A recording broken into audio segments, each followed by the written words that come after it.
प्रतिनिधि सभाको बैठक 2 दिनपछि सर्यो। प्रधान न्यायाधीश चोलेन्द्र शमशेर जबरा विरुद्ध महाभियोग दर्तापछि स्वतः निलम्बित 2/3 अनुमोदन गरे पदमुक्त हुने व्यवस्था।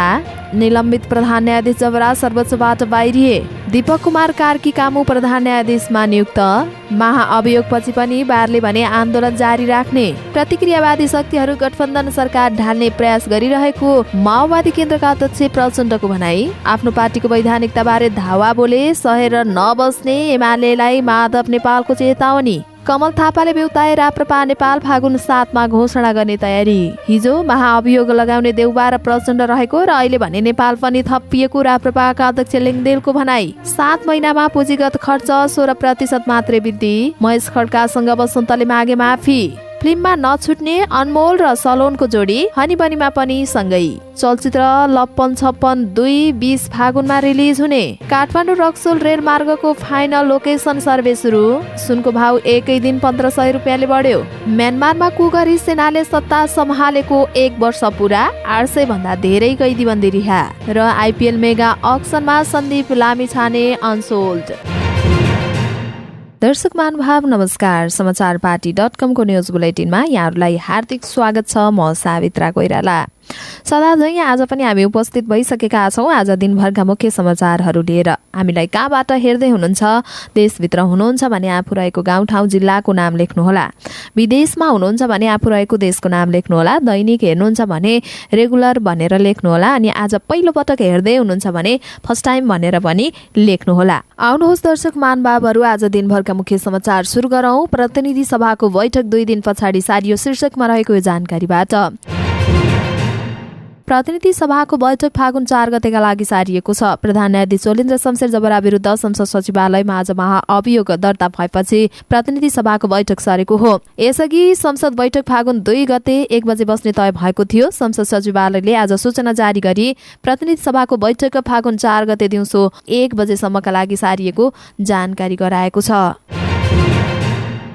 पदीय आचरण विपरीत कार्य गरेको भन्दै सत्तारूढ दलका संसदहरूले प्रधान न्यायाधीश चोलेन्द्र शमशेर विरुद्ध संसद सचिवालयमा महाअभियोग दर्ता गरेका छन्। महाअभियोग दर्ता भएपछि उनी स्वतः निलम्बित भएका छन्। नेपालको संविधानको धारा 101 मा महाअभियोग सम्बन्धीको व्यवस्था गरिएको छ। धारा 101 को 1 मा राष्ट्रपति वा उपराष्ट्रपति विरुद्ध महाअभियोगको प्रस्ताव पेश गर्न सक्ने सम्बन्धीको व्यवस्था छ। धारा 101 को 2 मा संविधान र कानूनको गम्भीर उल्लङ्घन गरेको, कार्यक्षमताको अभाव वा खराब आचरण भएको वा इमानदारीपूर्वक आफ्नो पदीय कर्तव्य पालना नगरेको वा आचार संहिताको उल्लङ्घन गरेको कारणले आफ्नो पदीय जिम्मेवारी पूरा गर्न नसकेको आधारमा प्रतिनिधि सभाका तत्कालका लागि कायम रहेको सम्पूर्ण सदस्यको संख्याको 1/4 सदस्यले नेपालको प्रधान न्यायाधीश वा सर्वोच्च अदालतका न्यायाधीश, न्याय परिषदका सदस्य, संवैधानिक निकायका प्रमुख वा पदाधिकारीहरूका विरुद्ध महाअभियोगको प्रस्ताव पेश गर्न सक्ने उल्लेख छ। उक्त प्रस्ताव प्रतिनिधि सभामा तत्काल कायम रहेका सम्पूर्ण सदस्य संख्याको कम्तीमा 2/3 बहुमतबाट पारित भएमा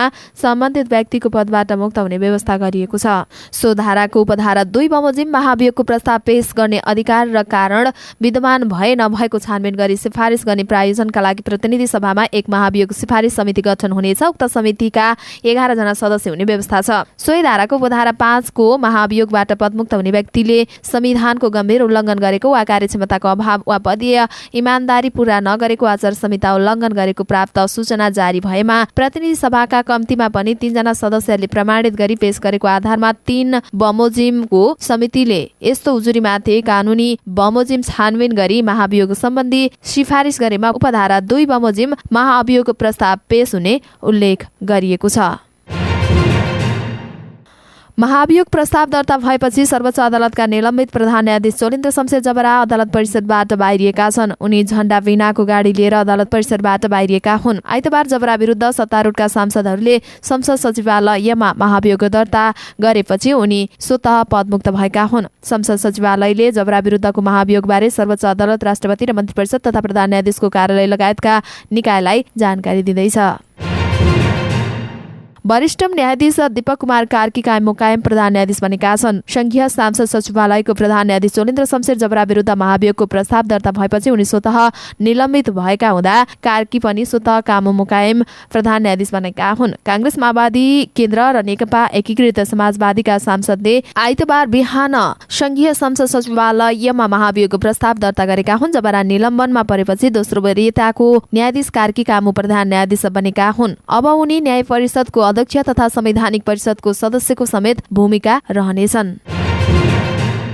प्रधान न्यायाधीश चोलेन्द्र शमशेर जबरा विरुद्ध संसदमा महाभियोग प्रस्ताव दर्ता भए पनि नेपाल बार एसोसिएसनले भने आफ्नो आन्दोलनलाई जारी राख्ने भएको छ। यद्यपि आन्दोलनको स्वरूपलाई परिवर्तन गरिने नेपाल बारले जनाएको छ। नेपाल बार एसोसिएसनका महासचिव लीलामणि पौडेलले आन्दोलनको स्वरूपमा परिवर्तन गर्ने बताएका हुन्। महान्यायाधीश विरुद्ध प्रधान न्यायाधीश विरुद्ध महाभियोग प्रस्ताव दर्ता भएपछि बारको आन्दोलन के हुन्छ भन्ने प्रश्नमा महासचिव पौडेलले भने प्रधान न्यायाधीशको बहिर्गमनका लागि यो सुरुवात मात्र भएकाले आन्दोलनलाई जारी राख्ने बताइएको हो। न्यायपालिका शुद्धिकरणका लागि थालिएको आन्दोलन भएकाले पनि शुद्धिकरणको लागि मार्ग प्रशस्त नभएसम्म आन्दोलन जारी रहने बताइएको छ।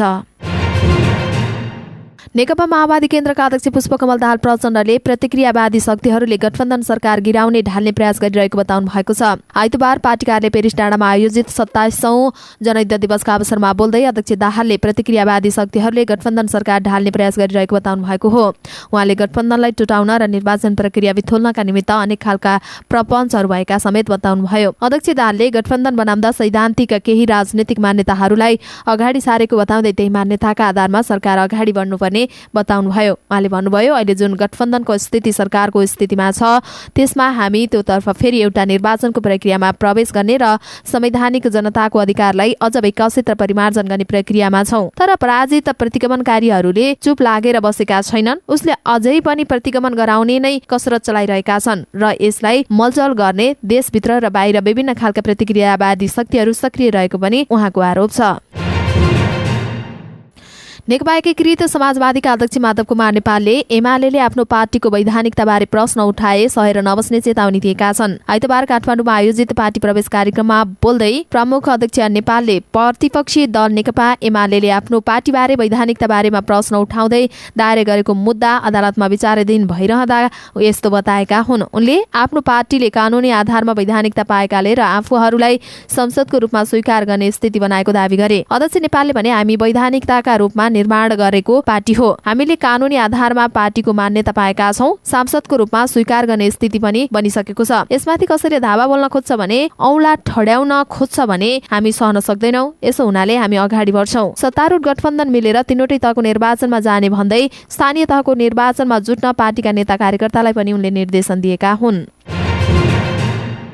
पूर्व उप प्रधानमन्त्री कमल थापाले राप्रपा नेपाल पुनः बिउताउने भएका छन्। उनले देशको धरातली यथार्थ एवं सहयोगी एवं शुभचिन्तकहरूको सुझावलाई मध्यनजर राख्दै राप्रपा नेपाल पुनः जागृत गर्ने निर्णय गरेको आइतबार एक विज्ञप्ति जारी गरी बताएका छन्। 62-63 सालको जनआन्दोलन सफल भएपछि थापाले 63 सालमा राप्रपा नेपाल गठन गरेका थिए। तर आफूहरूले 73 सालदेखि बाटो बिराएको भन्दै थापाले फेरि नियतिले ठिक ठाउँमा ल्याइ पुर्याएको बताएका छन्। अबदेखि हिन्दू राष्ट्र सुशासन र समृद्धिको राप्रपा नेपालको मूल एजेन्डा हुने उनको भनाइ छ। उनले राप्रपा नेपालको घोषणा सभा आगामी फागुन 7 गते काठमाडौँमा गर्ने पनि बताएका छन्।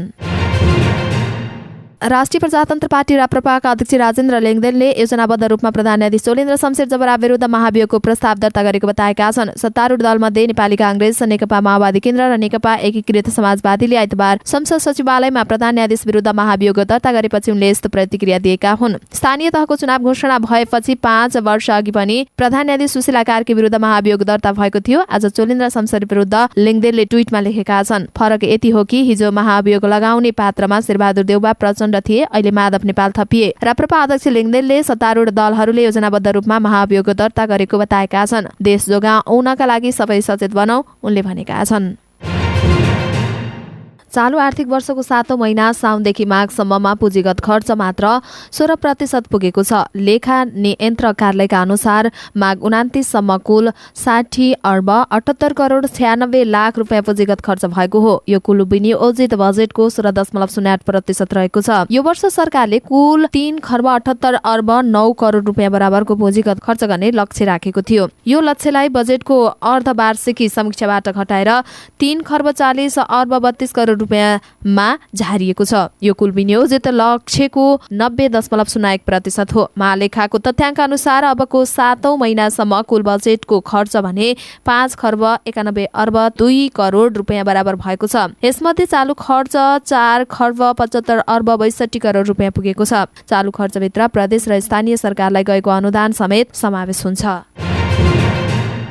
संगीतकार वसन्त सापकोटाले अर्का संगीतकार महेश खड्कासँग माफी मागेका छन्। सामाजिक सञ्जाल फेसबुक मार्फत उनले महेशसँग आगामी दिनमा केही असमझदारी देखा परे मिलेर समाधान गर्ने गरी माफी मागेका हुन्। उनले लेखेका छन्, मानिसबाट गल्ती हुन्छ, कुराहरू जति बढायो उति नै बढ्दै जान्छ र बिग्रिँदै जाने हुनाले पनि मबाट केही गल्ती भएको छ भने सबैसँग माफी माग्दछु। सुसुप्त मनभित्र कहिलेकाहीँ राम्रो धुनहरू बस्न जान्छ, कहिलेकाहीँ एकै खालका शब्दहरू आउँदा धुन पनि मिल्न जान्छ। यही कुरालाई हृदय भङ्ग गर्दै आदरणीय दाजु महेश खड्कासँग आगामी दिनमा केही असमझदारी देखा परे मिलेर समाधान गर्ने गरी मेरो तर्फबाट पर्न गएको असुविधा प्रति माफी माग्न चाहन्छु। वसन्तले आफूले संगीत भरेको सागरसरी चोखो माया बोलको गीतको धुनबाट महेशले नोगेन बोलको गीतको मेरो आस बन्यौ नोगेनको लाइनलाई संगीत चोरेको आरोप लगाएका थिए। वसन्तले संगीत चोरेको आरोप लगाएपछि महेशले पत्रकार सम्मेलन गर्दै प्रमाणित गरेर देखाउन र नत्र मानहानिको मुद्दा हाल्ने चेतावनी दिएका थिए।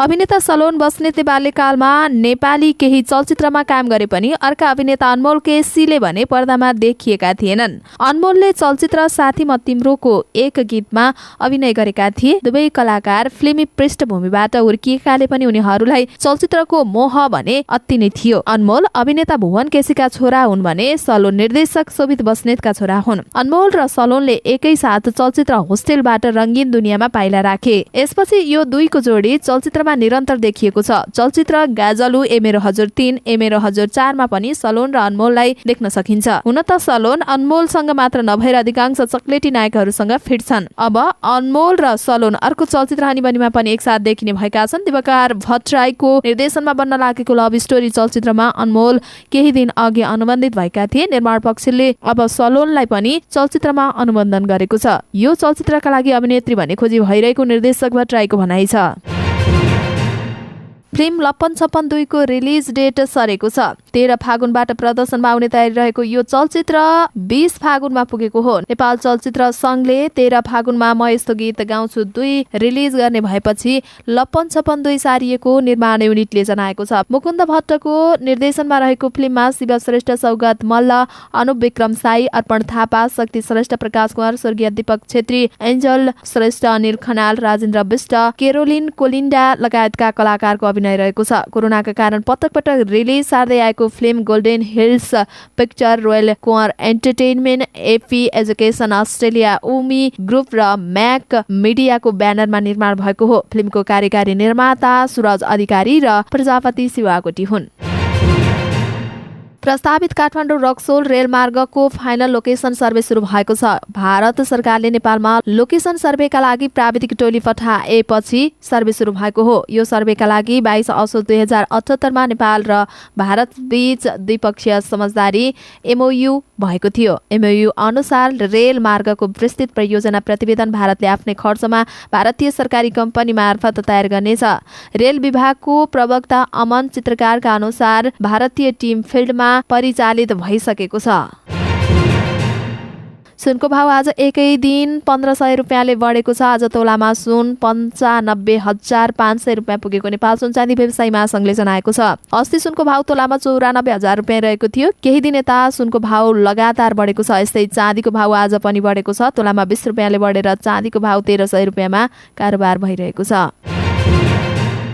म्यानमारमा सेनाले कु गरी सत्ता सम्हालेको 1 वर्ष पूरा भएको छ। सैन्य सरकारले सत्ता सम्हालेको 1 वर्ष पूरा भएको अवसरमा जुन्ता सरकारले 800 भन्दा धेरै कैदीबन्दीलाई आममाफीको घोषणा गरेको छ।